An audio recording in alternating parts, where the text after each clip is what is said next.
اعوذ باللہ من الشیطان الرجیم بسم اللہ الرحمن الرحیم السلام علیکم ورحمۃ اللہ وبرکاتہ۔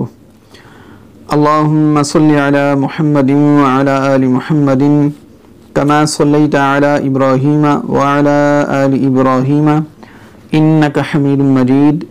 اللہم بارک علی محمد وعلی آل محمد کما بارکت علی ابراہیم وعلی آل ابراہیم انک حمید مجید۔ آج ہم آپ کو ہر قسم کی بری عادتوں سے چھٹکارے کا عمل بتائیں گے۔ اگر کسی میں بری عادات پائی جاتی ہیں، مثلا اس کے ذہن میں ہر وقت لالچ، حسد،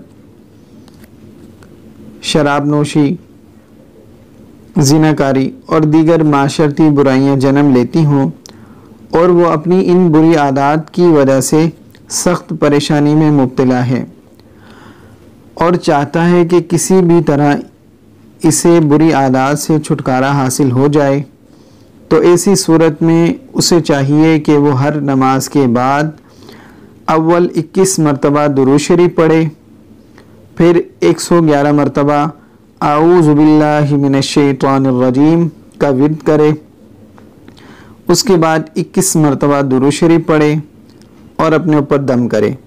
انشاءاللہ تعالی تھوڑے ہی دنوں میں مطلوبہ مقصد حاصل ہو جائے گا اور تمام بری عادات سے چھٹکارا حاصل ہو جائے گا انشاءاللہ تعالی۔